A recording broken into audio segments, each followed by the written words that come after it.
Hi ಕನ್ನಡಿಗರೇ, ಎಲ್ಲರಿಗೂ welcome to my channel. ನಮ್ಮ channel ಅಲ್ಲಿ ಬರೋ ವಿಡಿಯೋ ನಿಮಗೆ ಇಷ್ಟ ಆದ್ರೆ ನಮ್ಮ ಚಾನಲ್ ನ ಸಬ್ಸ್ಕ್ರೈಬ್ ಆಗಿ, ಹಾಗೆ ನಮ್ಮ ಚಾನಲ್ಗೆ ಸಪೋರ್ಟ್ ಮಾಡಿ. ಲಕ್ಷ್ಮೀ ನಿವಾಸ ಸೀರಿಯಲ್ ನ ಮುಂದಿನ ಸಂಚಿಕೆ ಏನಾಗ್ತಿದೆ ಅಂತ ನೋಡೋಣ ಬನ್ನಿ. ಸಂಚಿಕೆ ಶುರುವಿನಲ್ಲಿ ಈ ಕಡೆ ರಾತ್ರಿ ಎಲ್ಲ ಚಂದನನ ಹತ್ರ ಕೂತ್ಕೊಂಡು ತನು ಐಡಿಯಾಗಳನ್ನ ಕೇಳ್ತಿರ್ತಾರೆ. ವಿಶ್ವನ ಹೇಗೆ ಒಪ್ಸೋದು, ಅವನ್ನ ಹೇಗೆ ತನ್ನವನಾಗಿ ಮಾಡ್ಕೊಳ್ಳೋದು ಅಂತ ಹೇಳ್ಬಿಟ್ಟು. ಆವಾಗ ಈ ಕಡೆ ಚಂದನ ಕೂಡ ಹೇಳಿರ್ತಾರೆ, ಏನು ಹೇಗ್ ಅವನ ಜೊತೆ ಮಾತಾಡ್ಬೇಕು, ಹೊರಗಡೆ ಕರ್ಕೊಂಡು ಹೋಗಿ ಅವ್ರಿಗೆ ಸರ್ಪ್ರೈಸ್ ಕೊಟ್ಟು ಇರೋ ವಿಷಯ, ನಿಮ್ ಪ್ರೀತಿ ವಿಷಯನ ಹೇಳ್ಕೊಳ್ಳಿ, ಆಗ ಅವ್ರಿಗೂ ಕೂಡ ಅರ್ಥ ಆಗುತ್ತೆ ಅಂತ ಎಲ್ಲ ಹೇಳಿರ್ತಾರೆ. ಆವಾಗ ಅದನ್ನೆಲ್ಲ ನಂಬ್ಕೊಂಡು ಈ ಕಡೆ ತಾನು ಆಯ್ತು, ಇವಾಗಲೇ ಅವನ ಹೊರಗಡೆ ಕರ್ಕೊಂಡು ಹೋಗೋದಕ್ಕೆ ಒಪ್ಪಿಸ್ತೀನಿ ಅಂತ ಹೇಳ್ಬಿಟ್ಟು ರೆಡಿ ಆಗ್ತಾಳೆ. ಈಗ ಬೇಡ, ಬೆಳಿಗ್ಗೆ ಹೋಗಿ ಅವ್ರ ಹತ್ರ ಮಾತಾಡಿ ಅಂತ ಹೇಳ್ಬಿಟ್ಟು ಹೇಳ್ತಾರೆ. ಹಾಗೆ ನೀವು ಮಾತಾಡ್ಬೇಕಾದ್ರೆ ಎಮೋಷನಲ್ ಆಗಿ ಮಾತಾಡಿ, ಅವ್ರು ಬೇಗ ಒಪ್ಕೊಂತಾರೆ ಅಂತ ಹೇಳ್ಬಿಟ್ಟು ಜಾನು ಐಡಿಯಾ ಕೊಟ್ಟಿರ್ತಾಳೆ ತನುಗೆ. ಈ ಕಡೆ ತಾನು ಬೆಳಬೆಳಿಗ್ಗೆನೆ ಇದ್ ಬಂದ್ಬಿಟ್ಟು ವಿಶ್ವನ ಹತ್ರ ರೆಡಿ ಆಗ್ಬಿಟ್ಟು ಬರ್ತಾಳೆ. ಬಂದ್ಬಿಟ್ಟು, ಲೋ ವಿಶ್ವ, ನಿನ್ನ ಹತ್ರ ಮಾತಾಡ್ಬೇಕು ಅಂದಾಗ ಏನ್ ಹೇಳೆ ಅಂತ ಹೇಳ್ಬಿಟ್ಟು ವಿಶ್ವ ಹೇಳ್ತಾರೆ. ಅವಾಗ ಏನಿಲ್ಲ ಕಣೋ, ನಾನು ಹೊರಗಡೆ ಹೋಗ್ಬೇಕು ಅಂತ ಹೇಳಿದಾಗ ನಾನು ಎಲ್ಲೂ ಕರ್ಕೊಂಡು ಹೋಗಕ್ ಆಗಲ್ಲ, ನೀನೇ ಹೋಗ್ಬಾ ಬೇಕಾದ್ರೆ ಅಂತ ಹೇಳ್ಬಿಟ್ಟು ವಿಶ್ವ ಹೇಳ್ತಾರೆ. ಅವಾಗ ನಾನು ನಿನ್ನ ಹತ್ರ ಏನು ಕೇಳಿದೀನಿ, ಬರೀ ಹೊರಗಡೆ ಕರ್ಕೊಂಡು ಹೋಗು ಅಂತ ಅಷ್ಟೇ ಕೇಳಿದ್ದು, ಇನ್ನೇನು ಕೇಳಿಲ್ಲಪ್ಪ. ಅತ್ತೆ ಮಾವನ್ ಕರ್ಕೊಂಡು ಹೋಗೋಣ ಅಂದ್ರೆ ಅವರು ಅವ್ರವ್ರ ಕೆಲಸದಲ್ಲಿ ತುಂಬಾನೇ ಬಿಸಿ ಇರ್ತಾರೆ, ಅದಕ್ಕೆ ನಾನು ಏನು ಕೇಳಲಿಲ್ಲ. ನಿನ್ನನ್ನಾದ್ರೂ ಕರ್ಕೊಂಡು ಹೋಗ್ತೀಯ ಅಂತಂದ್ರೆ ನೀನು ಕೂಡ ಹೀಗಂತೀಯ, ನಾನು ನಿನ್ನ ಹತ್ರ ಏನು ಕೇಳಲ್ಲ, ಬರೀ ಹೊರಗಡೆ ಕರ್ಕೊಂಡು ಹೋಗುವಂತ ಅಷ್ಟೇ ತಾನೇ ಕೇಳ್ತಿರೋದು ಅಂತ ಹೇಳ್ಬಿಟ್ಟು ತಾನು ಮಾತಾಡ್ತಾ ಇರ್ತಾರೆ. ಈ ಕಡೆ ಜಾನು ಕೂಡ ಅಲ್ಲೇ ನಿಂತ್ಕೊಂಡು ಕೇಳಿಸ್ತಾ ಇರ್ತಾರೆ. ಮಾತಾಡಿ ಮಾತಾಡಿ ಅಂತ ಸಪೋರ್ಟ್ ಮಾಡ್ತಾ ಇರ್ತಾರೆ ಜಾನು. ಅವಾಗ ತಾನು, ಅಲ್ಲ ಕಣೋ, ಅಪ್ಪ ಅಮ್ಮ ಅಂತ ಇದ್ದಿದ್ರೆ ನಾನ್ ಯಾಕೋ ಈ ರೀತಿ ಆಗ್ತಿದ್ದೆ, ಅಪ್ಪ ಅಮ್ಮ ಇದ್ದಿದ್ರೆ ನಾನು ಕೂಡ ಇಷ್ಟ ಬಂದಂಗೆ ಇರ್ಬೋದಿತ್ತು. ಅಪ್ಪ ಅಮ್ಮನ ಕಳ್ಕೊಂಡು ನನ್ಗೂ ಬೇಜಾರಾಗ್ತಾ ಇದೆ. ಅವ್ರು ಇದ್ದಿದ್ರೆ ನನ್ನ ಖುಷಿಯಾಗಿ ನೋಡ್ಕೊಂಡಿರೋರು, ಅವ್ರಿಲ್ಲ ಅನ್ನೋದೇ ನೋವು. ನೀನ್ ನೋಡು, ಬರೀ ಹೊರಗಡೆ ಕರ್ಕೊಂಡು ಹೋಗೋದಕ್ಕೆ ಇಷ್ಟೆಲ್ಲ ನಿನ್ನ ಗೋಗರಿಬೇಕು, ನಿನ್ನ ಹತ್ರ ಕೇಳ್ಬೇಕು. ಅಲ್ಲ, ಅಪ್ಪ ಅಮ್ಮ ಇದ್ದಿದ್ರೆ ನನ್ಗೆ ಹೀಗೆ ಆಗ್ತಿತ್ತ, ಹಾಗೆ ಹೀಗೆ ಅಂತ ಹೇಳ್ಬಿಟ್ಟು ತಾನು ತುಂಬಾನೇ ಡೌ ಮಾಡ್ಕೊಂಡು ಮಾತಾಡ್ತಾ ಇರ್ತಾರೆ. ಅವಾಗ ವಿಶ್ವ ಏನು ಮಾತಾಡೋದಿಲ್ಲ, ತುಂಬಾ ಸೈಲೆಂಟ್ ಆಗಿ ಕೂತಿರ್ತಾರೆ. ಆಗ, ಅಲ್ಲೂ ಕಣೋ ವಿಶ್ವ, ಅಪ್ಪ ಅಮ್ಮ ಇದ್ದಿದ್ರೆ ನಾನು ಯಾಕೋ ನಿನ್ನ ಇಷ್ಟೆಲ್ಲ ಕೇಳ್ತಾ ಇದ್ದೆ, ಈ ಅನಾಥ ಮಕ್ಕಳ ಅದೃಷ್ಟನೇ ಇಷ್ಟು ಅನ್ಸುತ್ತೆ, ಯಾವಾಗ್ಲೂ ಬೇರೆಯವ್ರ ಮೇಲೆ ಡಿಪೆಂಡ್ ಆಗ್ಬೇಕು.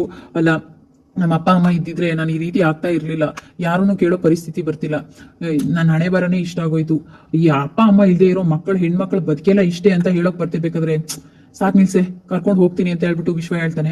ನಿಜವಾಗ್ಲೂ ಕರ್ಕೊಂಡು ಹೋಗ್ತೀಯಾ ಅಂತ ಹೇಳ್ಬಿಟ್ಟು ತಾನು ಫುಲ್ ಖುಷಿಲಿ ಮಾತಾಡ್ತಾರೆ. ಆವಾಗ ಈ ಕಡೆ ಹೊರಗಡೆ ಜಾನು ನಿಂತಿದ್ದು ಬಾಯಿ ಮೇಲೆ ಕೈ ಹಾಕೊಂತಾರೆ. ಅಯ್ಯೋ, ಇವ್ರು ಇಷ್ಟ ಬೇಗ ರಿಯಾಕ್ಷನ್ ಚೇಂಜ್ ಮಾಡ್ಬಿಟ್ರಲ್ಲ ಅಂತ. ಅವಾಗ ನಿಜವಾಗ್ಲೂ ಕರ್ಕೊಂಡು ಹೋಗ್ತೀಯೇನೋ ಅಂತಂದಾಗ, ಏನೇ ಇಷ್ಟೊತ್ತು ಫುಲ್ ಡಲ್ ಆಗಿ ಮಾತಾಡ್ತಿದ್ದೆ, ಈಗ ನೋಡಿದ್ರೆ ಈ ರೀತಿ ಮಾತಾಡ್ತಿದ್ಯಾ ಅಂತ ವಿಶ್ವ ಕೇಳ್ತಾರೆ.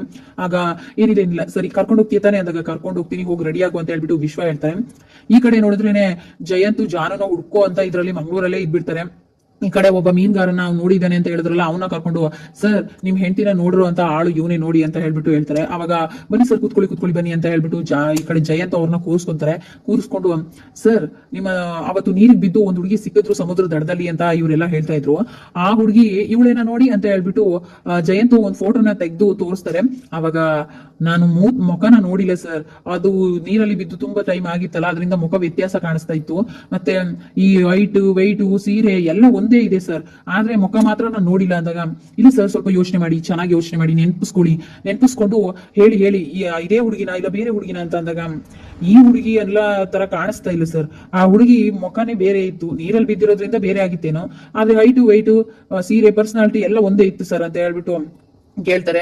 ಆವಾಗ ಅಯ್ಯೋ, ಈ ಬರೋ ದುಡ್ಡು ಕಲ್ ಬೀಳುತ್ತೆ ಅಂತ ಇನ್ನೊಬ್ಬ, ಅವ್ರು ಹೋಗಿರೋ ರೋಡ್ ಆದ್ರೂ ಹೇಳು ಅಂತ ಹೇಳ್ಬಿಟ್ಟು ಹೇಳಿದಾಗ, ನೋಡಿ ಸರ್ ಸರಿ ಇನ್ನೊಂದ್ಸತಿ ಗಮನಿಸ್ಕೊಂಡು ಹೇಳಿ, ಹಾಗೆ ಅವರು ಎಲ್ಲೋದ್ರು, ಯಾವ ಕಡೆ ರೋಡು ಅಡ್ರೆಸ್, ಯಾವ ಗಾಡಿಲಿ ಹೋದ್ರು ಅದಾದ್ರೂ ಗೊತ್ತಾ ನಿಮ್ಗೆ ಅಂತ ಹೇಳ್ಬಿಟ್ಟು ಕೇಳ್ತಾರೆ. ಇಲ್ಲ ಸರ್, ನಾನು ಹೋಗಿ ಪೊಲೀಸ್ನವ್ರನ್ನ ಕರ್ಕೊಂಡ್ ಬರೋ ಅಷ್ಟರಲ್ಲಿ ಆ ಹುಡುಗಿ ಇರ್ಲಿಲ್ಲ, ಎಲ್ಲೋ ಹೊಟ್ಟೋಗ್ಬಿಟ್ಟಿತ್ತು ಆ ಹುಡುಗಿ ಅಂತಂದಾಗ, ಹೊಟ್ಟೋಗ್ಬಿಟ್ಟಿದ್ರ ಸ್ವಲ್ಪ ಯೋಚನೆ ಮಾಡಿ ಹೇಳಿ ಅಂತ ಜಯಂತ್ ದುಡ್ಡು ತೆಗೆದು ತೋರಿಸ್ತಾ ಇರ್ತಾನೆ. ಆವಾಗ ಅವನು ಹೇಳ್ತಾನೆ, ಇಲ್ಲ ಸರ್, ಇಲ್ಲಿಗೆ ಸಮುದ್ರದಿಂದ ಹೊರಗಡೆ ಹೋಗೋಕೆ ಎರಡೇ ದಾರಿ ಇರೋದು, ಒಂದು ಮಂಗಳೂರಿಗೆ ಹೋಗೋದು, ಇನ್ನೊಂದು ಬೆಂಗಳೂರಿಗೆ ಹೋಗೋದು, ಆ ಎರಡು ರೋಡಲ್ಲಿ ಹುಡುಕಿದ್ರೆ ಸಿಗ್ಬಹುದು ಅಂತ ಹೇಳ್ಬಿಟ್ಟು ಅವ್ನು ಹೇಳ್ತಾನೆ. ಆವಾಗ ತುಂಬಾನೇ ಥ್ಯಾಂಕ್ಸ್, ನಿಮ್ಮಿಂದ ಉಪಕಾರ ಆಯ್ತು, ಹೋಗಿ ಅಂತ ಹೇಳ್ಬಿಟ್ಟು ದುಡ್ಡು ಕೊಟ್ಟು ಕಳಿಸ್ಬಿಡ್ತಾರೆ. ನಾವಿನ್ನು ಬರ್ತೀವಿ ಸರ್ ಅಂತ ಹೇಳ್ಬಿಟ್ಟು ಅವ್ರು ಹೊರಡ್ತಾರೆ. ಅವಾಗ ನೋಡಿದ್ರೇನ್ರಿ, ವರ್ಧನ್ ಅಲ್ಲ, ಅವರು ನಮ್ ಜಾನ್ವಿ ಅವರು ನನ್ನ ಹೆಂಡತಿ ಬದುಕಿದ್ದಾರೆ ಅಂತ ಆಯ್ತು, ಅವ್ರು ಬದುಕಿದ್ದಾರೆ ಅಂದ್ಮೇಲೆ ಇಲ್ಲೇ ಎಲ್ಲೋ ಇರ್ಲೇಬೇಕಲ್ವಾ, ಎಲ್ಲಾದ್ರೂ ಇರ್ಲಿ ಬಿಡಲ್ಲ, ಅವ್ರನ್ನ ಹುಡುಕಿ ನನ್ನ ಜೊತೆ ಕರ್ಕೊಂಡು ಹೋಗ್ತೀನಿ, ನನ್ನ ರಾಣಿ ಬದುಕಿದ್ದಾರೆ ಅನ್ನೋದಂತೂ ಸತ್ಯ ಅಂದಾಗ, ನಿಮ್ಗೇನ್ ಸರ್, ಈಗ ನನಗೂ ಕೂಡ ಒಂದು ಡೌಟ್ ಬರ್ತಿದೆ, ಇಷ್ಟು ಇನ್ಫಾರ್ಮೇಶನ್ ಸಿಕ್ಕಿದ ಮೇಲೆ ನಿಮ್ ಹೆಂಡತಿ ಸಿಕ್ತಂಗೆ ಬಿಡಿ, ನೀವು ತಲೆನೇ ಕೆಡ್ಸ್ಕೊಬೇಡಿ, ಮಿಕ್ಕಿದ್ದೆಲ್ಲ ನಾನು ನೋಡ್ಕೊಂತೀನಿ, ಅವ್ರು ಎಲ್ಲಿದ್ದಾರೆ ಏನು ಎತ್ತ ಅಂತ ಹೇಳ್ಬಿಟ್ಟು ಅವ್ರ ಅಡ್ರೆಸ್ ಎಲ್ಲ ಪತ್ತೆ ಮಾಡಿ ನಾನು ನಿಮ್ಗೆ ತಲುಪಿಸ್ತೀನಿ, ವಿಷಯ ಅವ್ರು ಸಿಕ್ಕದ ಮೇಲೆ ನಿಮ್ಗೆ ಫೋನ್ ಮಾಡ್ತೀನಿ ಸರ್ ಅಂತ ಹೇಳಿದಾಗ, ನೀವು ಹೊರಡಿ ಸರ್ ಅಂದಾಗ, ಸರಿ ಆಯ್ತು ನಾನು ಹೊಡ್ತೀನಿ, ನೀವು ತಲೆ ಕೆಡ್ಸ್ಕೊಬೇಡಿ, ಆದಷ್ಟು ಬೇಗ ನನ್ನ ಹುಡುಗಿನ, ನನ್ನ ಹೆಂಡತಿನ ನನಗೆ ಹುಡ್ಕೊಡಿ ಅಂತ ಹೇಳ್ಬಿಟ್ಟು ಜಯಂತ ಅಲ್ಲಿಂದ ಹೊರಟ್ಬಿಟ್ಟು ಸೀದಾ ಮನೆಗೆ ಬರ್ತಾರೆ.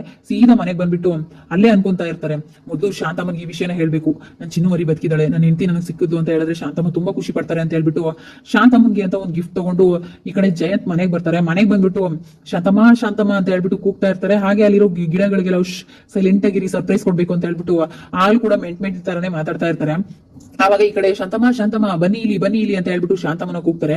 ಅವಾಗ ಜಯಂತು ಏನಪ್ಪಾ ಅಂತ ಹೇಳ್ಬಿಟ್ಟು ಶಾಂತಮ್ಮ ಬಂದಾಗ, ಶಾಂತಮ್ಮ ನಾನು ಹೋಗಿದ್ ಕೆಲಸ ಎಲ್ಲ ಅಚ್ಚುಕಟ್ಟಾಗಾಯ್ತು, ಪಿನ್ ಟು ಪಿನ್ ಎಲ್ಲಾ ಇನ್ಫಾರ್ಮೇಶನ್ ಸಿಕ್ತು, ಚೆನ್ನಾಗಿ ನೀವು ನಿಮ್ಮ ಆಶೀರ್ವಾದದಿಂದನೇ ಶಾಂತಮ್ಮ ಇದೆಲ್ಲ ಆಗಿದ್ದು. ಹೋಗ್ಬೇಕಾದ್ರೆ ನಿಮ್ಮ ಆಶೀರ್ವಾದ ತಗೊಂಡೋದ್ನ ನೋಡಿ, ನಿಮ್ಮ ಆಶೀರ್ವಾದದಿಂದ ಇವತ್ತು ನನ್ನ ಚಿನ್ನುಮರಿ ನಂಗೆ ಸಿಕ್ಬಿಟ್ಲು ಅಂದಾಗ ಏನಪ್ಪ ಹೇಳ್ತಾ ಇದೀಯ ಅಂದಾಗ, ಹೌದಮ್ಮ ನನ್ನ ಚಿನ್ನುಮರಿ ಬದುಕಿದ್ದಾಳೆ, ಸತ್ತಿಲ್ಲ. ನನ್ನ ಚಿನ್ನುಮರಿ ಎಲ್ಲಿದ್ದಾಳೆ ಅಂತ ಗೊತ್ತಾದ್ರೆ ಮುಗೀತು. ಅವ್ಳು ಯಾವ ಕಾರ್ ಹತ್ತಿದ್ರು, ಎಲ್ಲಿ ಬಿದ್ದಿದ್ರು, ಯಾವ ಸಮುದ್ರ ತಡದಲ್ಲಿ ಬಿದ್ದಿದ್ರು, ಅವ್ರು ಯಾರನ್ನ ಕರ್ಕೊಂಡೋದ್ರು, ಎಲ್ಲ ಇನ್ಫಾರ್ಮೇಶನ್ ಸಿಕ್ತು.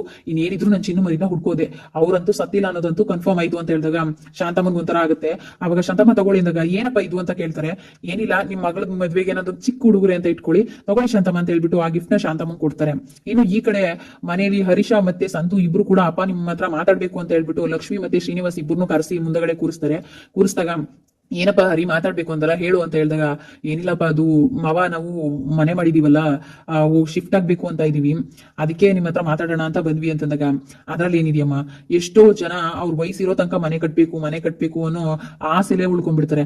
ಅಂತದ್ರಲ್ಲಿ ಚಿಕ್ಕ ವಯಸ್ಸಿಗೆನೆ ಸ್ವಂತ ಮನೆ ಸೇರೋ ಕನ್ಸು ನಿಮ್ದಾಗಿದೆ, ಸಂತೋಷವಾಗಿ ಸುಖವಾಗಿ ಚೆನ್ನಾಗಿ ಬದುಕಿ ಬಾಳಿ ಅಂತ ಹೇಳ್ತಾರೆ. ಅವಾಗ ಥ್ಯಾಂಕ್ಸ್ ಮಾವ, ನಿಮ್ಮ ಆಶೀರ್ವಾದನೇ ನಮಗ್ ಬೇಕಾಗಿದ್ದು, ತುಂಬಾನೇ ಖುಷಿ ಆಯ್ತು ಅಂತಂದಾಗ, ಅಪ್ಪ ಅದು ಇನ್ನೊಂದು ವಿಷಯ ಮಾತಾಡ್ಬೇಕು ಅಂದಾಗ, ಹೇಳಪ್ಪ ಹರಿ ಏನಾಯ್ತು ಅಂತಂದಾಗ, ಏನಿಲ್ಲಪ್ಪ ಅದು ಅಣ್ಣ ಇದೇ ಮನೇಲಿ ಇರ್ತಾನೆ ಅಲ್ಲ, ಸ್ವಲ್ಪ ನನ್ಗೂ ಜವಾಬ್ದಾರಿ ಬರ್ಲಿ ಅಂತ, ನಾನು ಕೂಡ ದೊಡ್ಡವನಾಗಿದ್ದೀನಿ, ನನ್ಗೂ ಕೂಡ ಜವಾಬ್ದಾರಿ ಬರ್ಬೇಕು, ಇದೇ ರೀತಿ ಬಿಟ್ಬಿಟ್ರೆ ನನ್ ಜವಾಬ್ದಾರಿ ಕಲಿಯಲ್ಲಪ್ಪ, ಅದಕ್ಕೆ ಆ ಮನೆಗೆ ಅಮ್ಮನ್ನ ಕರ್ಕೊಂಡು ಹೋಗೋಣ ಅಂತಿದ್ದೀನಿ, ಅವ್ರ ಜವಾಬ್ದಾರಿನ ನಾನ್ ತಗೊಳ್ಳೋಣ ಅಂತ ಇದ್ದೀನಿ, ಅವ್ರನ್ನ ನಾನು ಚೆನ್ನಾಗಿ ನೋಡ್ಕೊಂತೀನಿ, ನೀವೇನು ಯೋಚನೆ ಮಾಡ್ಬೇಡಿಯಪ್ಪ, ಅಮ್ಮನ ನನ್ ಜೊತೆ ಕರ್ಕೊಂಡು ಹೋಗ್ತೀನಿ, ಈ ಕಡೆ ಅಣ್ಣಂಗೂ ಬರ್ಡನ್ ಆಗ್ಬಾರ್ದಲ್ವಾ, ಇಬ್ಬರನ್ನ ಬಿಟ್ಬಿಟ್ರೆ ನನ್ಗೂ ಸ್ವಲ್ಪ ರಿಸ್ಕ್ ಇರ್ಲಿ, ನನ್ಗೂ ಸ್ವಲ್ಪ ಜವಾಬ್ದಾರಿ ಬೆಳಿಲಿ ಅಂತ ಅಮ್ಮನ ನಾನು ಕರ್ಕೊಂಡು ಹೋಗ್ತೀನಿ, ಅಣ್ಣ ನಿಮ್ಮನ್ನ ನೋಡ್ಕೋತಾನೆ ಚೆನ್ನಾಗಿ, ನೀವ್ ಇಲ್ಲೇ ಇರಿ ಅಂತ ಹೇಳ್ಬಿಟ್ಟು ಹೇಳ್ತಾನೆ ಹರೀಶ. ಆವಾಗ ಈ ಕಡೆ ತುಂಬಾನೇ ಬೇಜಾರಾಗ್ಬಿಡುತ್ತೆ ಶ್ರೀನಿವಾಸ್ಗೂ ಮತ್ತೆ ಲಕ್ಷ್ಮಿಗೂ. ಇಬ್ರು ಕೈನ ಹಿಡ್ಕೊಂಡು ಏನ್ ಈ ರೀತಿ ಹೇಳ್ಬಿಟ್ಟಲ್ಲ, ಮುಂದಕ್ಕೆ ಏನ್ ಹೇಳೋದು, ಅವನ ಹತ್ರ ಏನ್ ಮಾತಾಡೋದು ಅಂತ ಹೇಳ್ಬಿಟ್ಟು ತುಂಬಾನೇ ಯೋಚನೆ ಮಾಡ್ತಾ ಇರ್ತಾರೆ. ಹರೀಶ ಅಂತೂ ಅಮ್ಮನ್ನ ಮಾತ್ರ ಕರ್ಕೊಂಡು ಹೋಗ್ತೀವಿ, ನೀವು ಇಲ್ಲೇ ಇರಿ ಅಂದಿದ್ದು ಶ್ರೀನಿವಾಸ್ ಮತ್ತೆ ಲಕ್ಷ್ಮಿಗೆ ತುಂಬಾನೇ ಬೇಜಾರಾಗ್ಬಿಡುತ್ತೆ. ಸಂತು ಈ ಕಡೆ ಏನ್ ಹೇಳ್ತಾನೋ ಏನ್ ಬಿಡ್ತಾನೋ ಅಂತ ಹೇಳ್ಬಿಟ್ಟು ಯೋಚನೆ ಮಾಡ್ತಾ ಕೂತಿರ್ತಾರೆ. ಅವ್ನು ಹೇಳ್ಕೊಟ್ಟಾಗೇನೆ ಹರೀಶ ಹೇಳ್ತಾನೆ.